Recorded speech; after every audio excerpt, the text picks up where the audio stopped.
जय हिंद दोस्तों, स्वागत है मेरे नए वीडियो में। दोस्तों इस वीडियो में हम बिहार शिक्षक भर्ती टीआरई 4.0 के लिए आधुनिक इतिहास को करने वाले हैं। तो चलिए दोस्तों वीडियो स्टार्ट करते हैं। तो दोस्तों यहाँ पहला प्रश्न है, 1922 के भारतीय राष्ट्रीय कांग्रेस के गया अधिवेशन के अध्यक्ष कौन थे? 1922 के भारतीय राष्ट्रीय कांग्रेस के गया अधिवेशन के अध्यक्ष कौन थे? ऑप्शन है CR दास, SP सिन्हा, डॉक्टर राजेंद्र प्रसाद, रास बिहारी घोष, एक से अधिक या कोई नहीं। तो दोस्तों इसका राइट आंसर हो जाएगा CR Das, option number A. दोस्तों 1922 ईस्वी के गया अधिवेशन में चित्तरंजन दास ने भारतीय राष्ट्रीय कांग्रेस की अध्यक्षता की थी और यहीं पर इन्होंने 1922 के बाद ही इन्होंने इस्तीफा दे दिया था और 1923 में चलकर इन्होंने एक नई पार्टी स्वराज पार्टी का गठन किया था, जिसके महासचिव मोतीलाल नेहरू बनाए गए थे। दोस्तों हालांकि यहाँ आंसर साइड में दिया हुआ है, लेकिन आप अपने से इसका आंसर करने का प्रयास कीजिएगा। तो बढ़ते हैं अपने अगले प्रश्न की ओर। अगला प्रश्न है, भारतीय राष्ट्रीय कांग्रेस का गया अधिवेशन किस वर्ष में हुआ था? तो दोस्तों इस प्रश्न को अभी हम लोगों ने किया है, यहाँ पर ऑप्शन हो जाएगा 1922। 1922 दोस्तों इसका राइट आंसर हो जाएगा, जिसको अभी अभी हम लोगों ने ऊपर में इस प्रश्न को किया है। और गया अधिवेशन की अध्यक्षता किसने की थी? तो चित्तरंजन दास ने, यानी CR दास ने इसकी अध्यक्षता की थी। तो दोस्तों हमने ऊपर में भी देखा कि CR दास ने यानी चित्तरंजन दास ने इसकी अध्यक्षता की थी।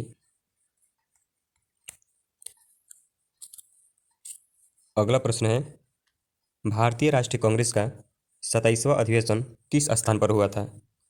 ऑप्शन है भागलपुर, पटना, रांची या फिर बांकीपुर।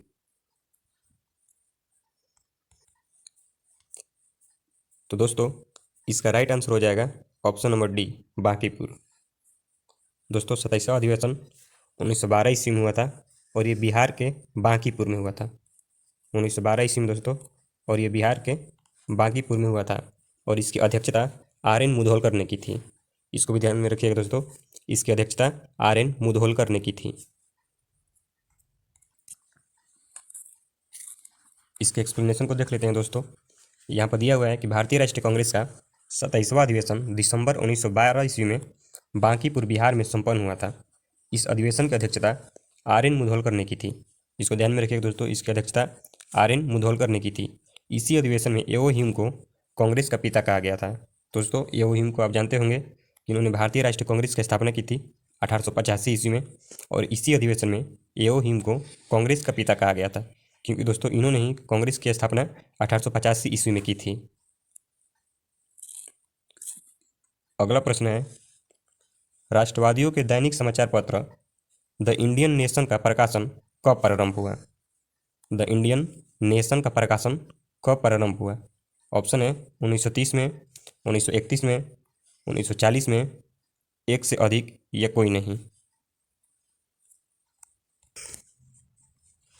तो दोस्तों इसका राइट आंसर हो जाएगा ऑप्शन नंबर बी, 1931 ईस्वी में। 1931 ईस्वी में दोस्तों द इंडियन नेशन का प्रकाशन प्रारंभ हुआ था। इसके एक्सप्लेनेशन को दोस्तों देख लेते हैं। दिया हुआ है, द इंडियन नेशन एक स्वतंत्र राष्ट्रवादी दैनिक समाचार पत्र था जो न्यूज़पेपर एंड कंपनी द्वारा बिहार की राजधानी पटना से प्रकाशित किया जाता था।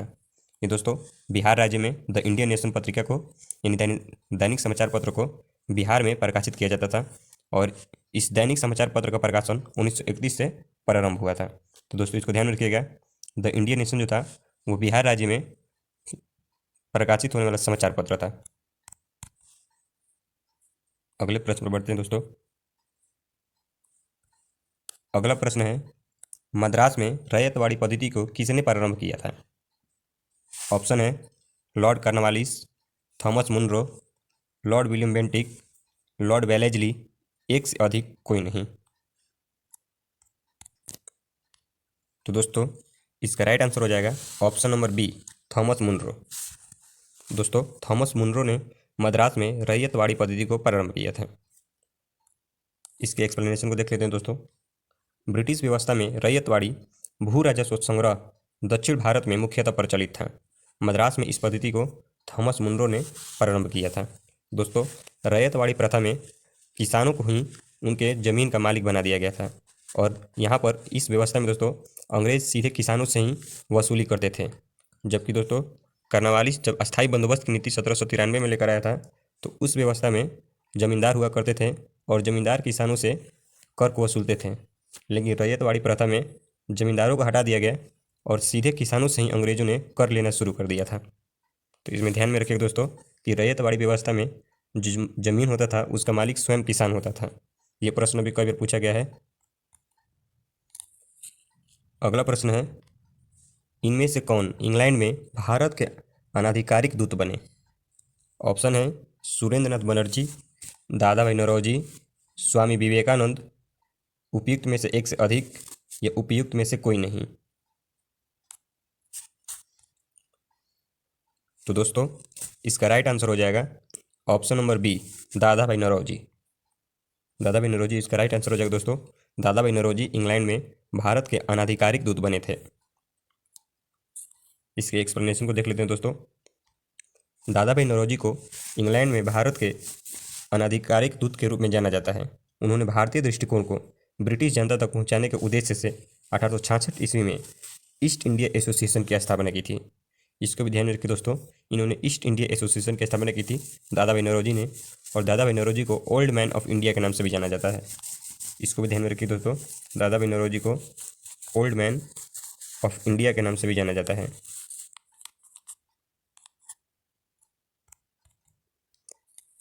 अगला प्रश्न है, किसने कहा था कि 1857 की घटना का प्रारंभ धर्म के संघर्ष के रूप में हुआ था और उस घटना का अंत संग्राम के रूप में हुआ? ऑप्शन है doctor SN. Sen, Ashok Mehta, VD. Savarkar, doctor RC. Majumdar, उपयुक्त में से कोई नहीं या एक से अधिक। तो दोस्तों इसका राइट आंसर हो जाएगा ऑप्शन नंबर ए। दोस्तों डॉक्टर एस सेन ने दोस्तों कहा था कि 1857 की घटना का प्रारंभ धर्म के संघर्ष के रूप में हुआ था और उस घटना का अंत स्वतंत्रता संग्राम के रूप में हुआ। दोस्तों इसके एक्सप्लेनेशन में भी वही बात दी हुई है। तो अगले प्रश्न की ओर बढ़ते हैं। अगला प्रश्न दिया हुआ है, इसमें सही कथन को चूज करना है दोस्तों। पहला कथन दिया हुआ है कि लाइक अली निजाम के एग्जीक्यूटिव काउंसिल के प्रेसिडेंट थे। दूसरा दिया हुआ है हैदराबाद के खिलाफ ऑपरेशन पोलो 48 घंटे तक चला था। तीसरा दिया हुआ है कश्मीर राज्य के इंस्ट्रूमेंट ऑफ एक्सेशन 15/8/1947 के दिन हस्ताक्षर किए गए थे। चौथा दिया हुआ है कि शाहनवाज भुट्टो जूनागढ़ स्टेट के आखिरी दीवान थे। और पांचवा ऑप्शन दिया हुआ है के.एम. मुंशी को भारत सरकार ने हैदराबाद में अपने एजेंट के रूप में नियुक्त किया था। तो दोस्तों इन पांचों में से आपको बताना है कि सही कथन कौन सा है। तो दोस्तों इसका ऑप्शन दिया हुआ है केवल 1, 4 और 5, या केवल 1, 2 और 3, केवल 2, 3 और 4, केवल 1, 2, 3, 4, उपयुक्त में से कोई नहीं या उपयुक्त में से एक से अधिक। दोस्तों इसमें चूज करके बताना है आपको कथन से कि 3, 4 और 5 ऑप्शन में कौन सा सही होगा। तो दोस्तों इसका right answer option number A होगा, केवल 1, 4 और 5। केवल 1, 4 और 5 दोस्तों इसका राइट आंसर है। तो दोस्तों ऑप्शन प्रश्न में देख लेते हैं कि 1, 4 और 5 में क्या दिया हुआ है। तो दोस्तों ऑप्शन के अनुसार 1, 4 और 5 ये तीनों सही हैं। देख लेते हैं दोस्तों। पहले में दिया हुआ है कि लाइक अली निजाम के एग्जीक्यूटिव काउंसिल के प्रेसिडेंट थे, ये सही है दोस्तों। और चौथा में दिया हुआ है कि शाहनवाज भुट्टो जूनागढ़ स्टेट के आखिरी दीवान थे, ये भी दोस्तों सही है। और पांचवा दिया हुआ है कि के.एम. मुंशी को भारत सरकार ने हैदराबाद में अपने एजेंट के रूप में नियुक्त किया था। दोस्तों ये भी सही है। तो इस तरह से पहला, चौथा और पांचवा ये तीनों सही हो जाता है, लेकिन दूसरा और तीसरा ये दोनों गलत है दोस्तों। इसके एक्सप्लेनेशन को दोस्तों देख लेते हैं। इसके एक्सप्लेनेशन में दोस्तों दिया हुआ है कि मीर लाइक अली हैदराबाद के निजाम के एग्जीक्यूटिव काउंसिल के प्रेसिडेंट थे। हैदराबाद के भारत में सम्मिलित हेतु ऑपरेशन पोलो सितंबर 1948 में 5 दिनों की अवधि का था। दोस्तों ध्यान रखिएगा कि कितने दिनों की अवधि का था, तो 5 दिनों की अवधि का था, जबकि जो प्रश्न दिया हुआ था उसमें 5 दिन नहीं दिया हुआ था। और इसका नाम क्या था दोस्तों, कौन सा ऑपरेशन चला था, हैदराबाद को सम्मिलित करने हेतु ऑपरेशन पोलो सितंबर 1948 में 5 दिनों की अवधि के लिए। आगे दिया हुआ है कश्मीर राज्य महाराजा हरि सिंह ने भारत के साथ इंस्ट्रूमेंट ऑफ एक्सेशन यानी कि विलय पत्र पर 26 अक्टूबर 1947 को हस्ताक्षर किए थे। शाहनवाज भुट्टो जूनागढ़ स्टेट के आखिरी दीवान थे। के.एम. मुंशी को भारत सरकार ने हैदराबाद रियासत में अपने एजेंट जनरल के रूप में नियुक्त किया था। इस प्रकार प्रश्नगत कथनों में कथन पहला, चौथा और पांचवा ये तीनों सही था दोस्तों, जबकि दूसरा और तीसरा गलत था।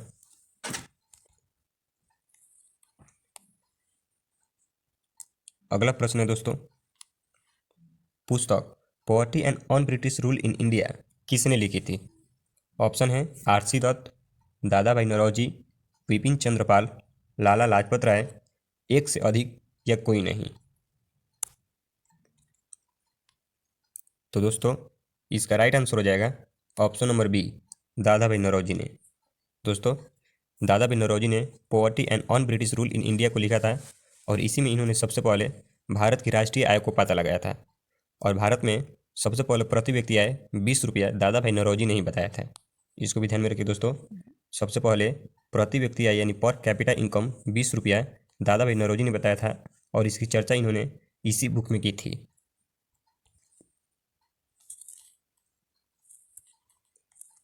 अगला प्रश्न है, किसने कहा था कांग्रेस आंदोलन न तो लोगों द्वारा प्रेरित था और न ही उनके द्वारा सोचा या योजनाबद्ध किया गया था?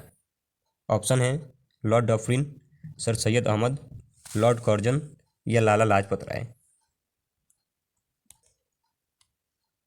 तो दोस्तों इसका राइट आंसर हो जाएगा option number B, sir Syed Ahmad. Sir Syed Ahmad ने कहा था कि कांग्रेस आंदोलन न तो लोगों द्वारा प्रेरित था न ही यह उनके द्वारा सोचा या योजनाबद्ध किया गया था। इसके एक्सप्लेनेशन को देख लेते हैं दोस्तों। 1888 ईस्वी में सर सैयद अहमद खान तथा शिव प्रसाद ने एक संयुक्त भारतीय राजभक्त सभा यूनाइटेड इंडियन पैट्रियोटिक एसोसिएशन बनाई, जिसका स्पष्ट उद्देश्य कांग्रेस के प्रचार को निष्फल बनाना था और लोगों को कांग्रेस से दूर रखना था। सैयद अहमद खान ने कहा था कि कांग्रेस आंदोलन न तो लोगों द्वारा प्रेरित था और न ही यह उनके द्वारा सोचा या योजनाबद्ध किया गया था। अगला प्रश्न है,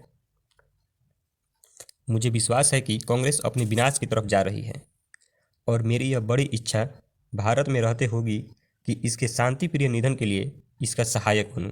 यह किसने कहा था? ऑप्शन है लॉर्ड लिटन ने, लॉर्ड डवरिन ने, लॉर्ड कर्जन ने या लॉर्ड मिंटो ने, एक से अधिक कोई नहीं। दोस्तों इसका राइट आंसर हो जाएगा लॉर्ड कर्जन ने, option number C. Lord Curzon ने दोस्तों कहा था कि मुझे विश्वास है कि कांग्रेस अपने विनाश की तरफ जा रही है और मेरी यह बड़ी इच्छा भारत में रहते होगी कि इसके शांति प्रिय निधन के लिए इसका सहायक बनूं। दोस्तों लॉर्ड कर्जन ने कहा था और लॉर्ड कर्जन ने 1905 ईस्वी में बंगाल विभाजन किया था। दोस्तों इसको भी आप ध्यान रखिएगा कि 1905 ईस्वी में बंगाल विभाजन लॉर्ड कर्जन ने ही किया था। अगले प्रश्न की ओर बढ़ते हैं दोस्तों। अगले प्रश्न में बढ़ने से पहले इसके एक्सप्लेनेशन को थोड़ा सा देख लेते हैं कि अंग्रेज शासक समझते थे कि नरमपंथियों के नेतृत्व में कांग्रेस काफ़ी कमज़ोर है, जनता में उनकी पैठ नहीं है, अतः इसे खत्म किया जा सकता है। इस नीति के सबसे बड़े प्रवक्ता थे लॉर्ड कर्जन।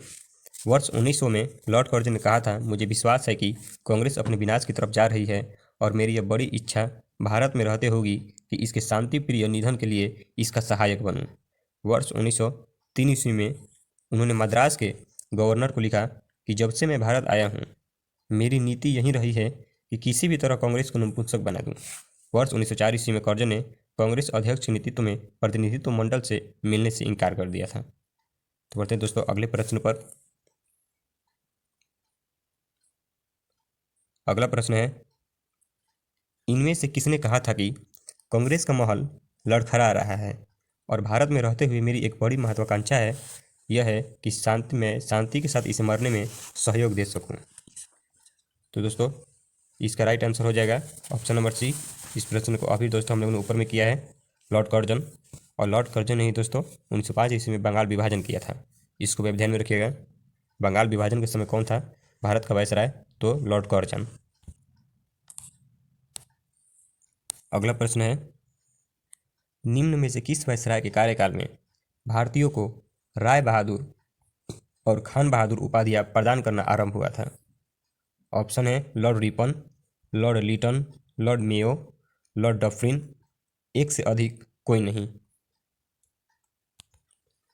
दोस्तों इसका राइट आंसर हो जाएगा ऑप्शन नंबर ई, उपयुक्त में से कोई नहीं। ऑप्शन नंबर ई इसका राइट आंसर हो जाएगा दोस्तों, उपयुक्त में से कोई नहीं। दोस्तों इसके एक्सप्लेनेशन में दिया हुआ है कि 1859 एवं 1860 में इन उपाधियों को दिए जाने के साक्ष्य प्राप्त होते हैं।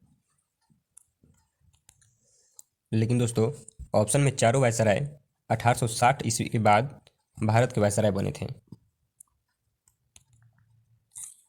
अगला प्रश्न है, अधिकतर नरमपंथी नेता थे? ऑप्शन है ग्रामीण क्षेत्रों से, शहरी क्षेत्रों से, ग्रामीण तथा शहरी क्षेत्रों दोनों से, पंजाब से। तो दोस्तों इसका राइट आंसर हो जाएगा ऑप्शन नंबर बी, शहरी क्षेत्रों से। दोस्तों अधिकतर नरमपंथी नेता जो थे वे शहरी क्षेत्रों थे। एक्सप्लेनेशन में देख लेते हैं दोस्तों। यहाँ दिया हुआ है कि उदारवादी राजनीति या राजनीतिक भिक्षावृत्ति के युग में अधिकांश नरमपंथी नेता यथा दादा भाई नौरोजी, फिरोज शाह मेहता, दिनसा वाचा, वेमएस चंद्र बनर्जी, सुरेंद्र नाथ बनर्जी जैसे नेता शहरी क्षेत्रों से संबंध थे। इस काल में कांग्रेस पर समृद्धशाली मध्यमवर्गीय बुद्धिजीवियों का, जिनमें वकील, डॉक्टर, इंजीनियर, पत्रकार एवं साहित्यिक व्यक्ति सम्मिलित हैं।